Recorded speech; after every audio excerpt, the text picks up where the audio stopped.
Hi, this is Sniz with Bloodbane, World 11, August 26th video log. I'm doing my fourth and final part to tonight's vlog. I'm going to call it definitely good at 4 parts. I've never done 4 parts before.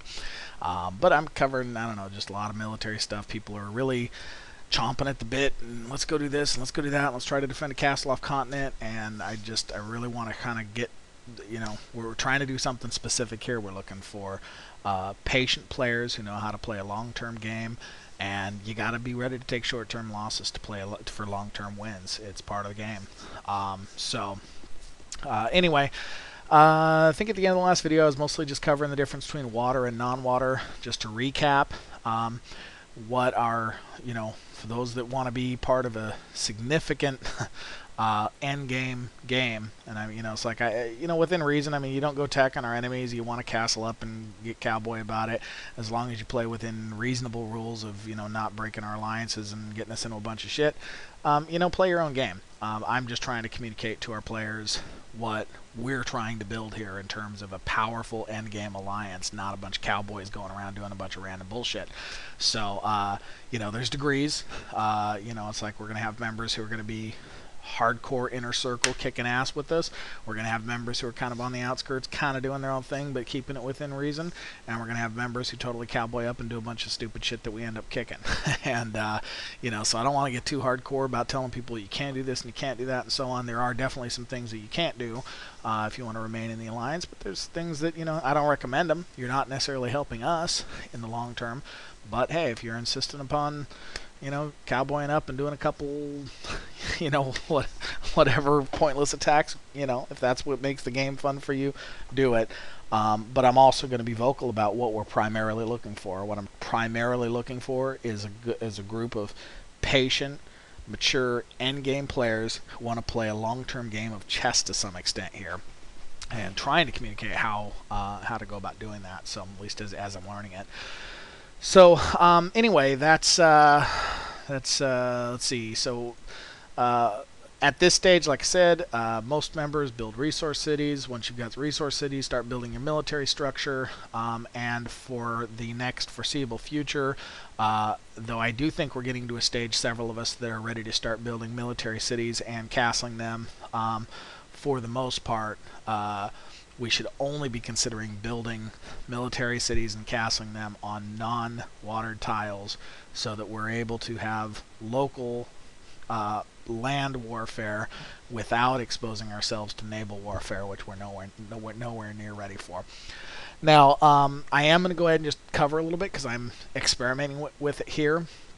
Just starting to dabble into it here. I actually ended up with watered castles through conquering. So I think I have 2 of them right now. Yeah, 2 of my castles are watered. So basically, I went ahead and took one, and I'm going to go ahead and make this, a ship city. Now, defending a waterway is going to be ballistas are ideal for defending against galleons. So this is a watered city. You're going to have ballista towers. I need to build them because this is a conquered town, but there will be support cities here feeding, that are ready to send, send ballistas in. So there'll be support cities in the area.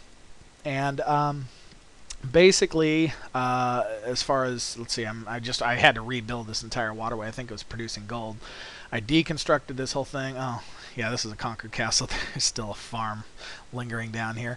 Needs to be destroyed. But basically, you end up building your shipyards and surrounding, just like you would townhouses around harbors, you end up with barracks surrounding shipyards. And because of, I'm actually going to do some math on whether or not these end slots are worthwhile, because I only touch 1 barracks. So there's a chance I may not burn the space on this.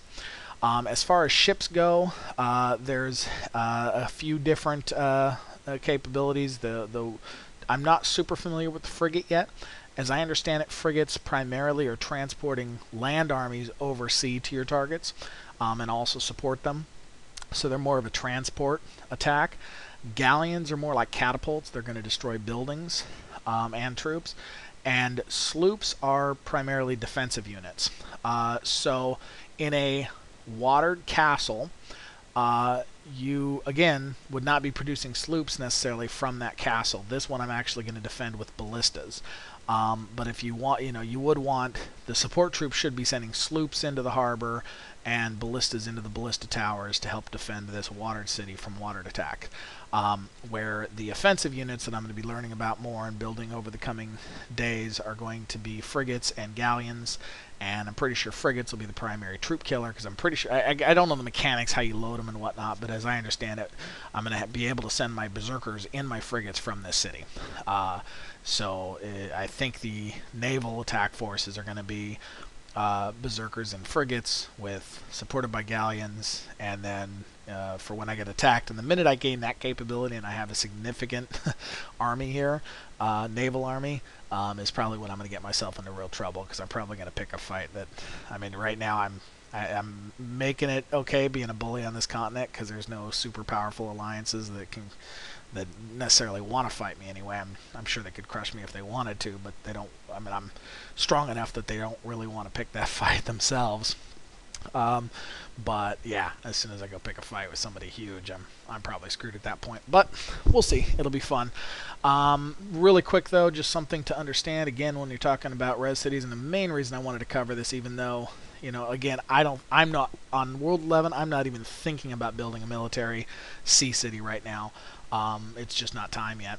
But the one thing I wanted to make sure to, so people are tracking, a war galleon, one, costs 20,000 gold, 10,000 iron, and 30,000 wood.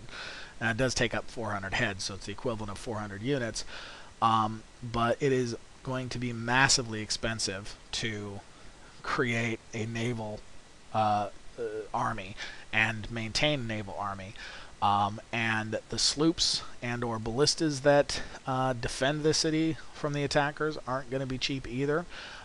So, as right now I'm basically coming to the conclusion that what I would consider at least a strong castle is one castled city pumping out offensive units, supported by at least 2, preferably 3 or 4 support cities, military cities producing support units to defend it, and probably at least 4 or 5 resource cities supporting all of that. So we're talking about one castle being a cluster of 10 cities roughly, give or take 1 or 2. That's a powerful cluster that supports one castle that's capable of significant devastation from that location. I've got some sketches drawn out of 2 castle configurations that are actually, there's some interesting mechanics of crossing and shifting between 2 castles. But just as a basic idea, 1 castle, 3 to 4 support cities, 4 or 5 res cities, cluster of 10 cities equals 1 powerful castle, and that's just one in one location. If that's on a land, that castle should be ready to defend against land attacks and attack over land. If it's on a waterway, you better be ready to defend the shit out of it.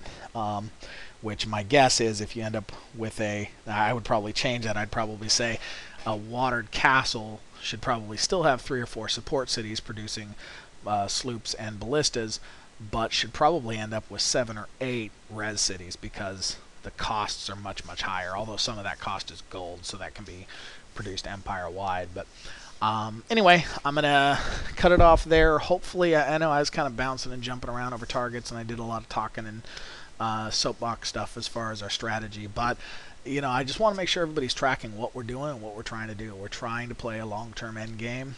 That's not necessarily for everyone, and if people are chomping at the bit and getting impatient, I don't know what to tell them. It's like, you can go to a different world and have some fun within reason. If you want to kind of do a little attacking, as long as it's within reason, go for it. You're hurting your capability of being a strong player in the Alliance long term, but it's like, within reason, play your own game. But I'm trying to get everyone to understand, ideally, what I'm looking for is members who are ready to play a long-term game, build, and do it right when we do it. So, thanks. Hope that helps, and see you in game.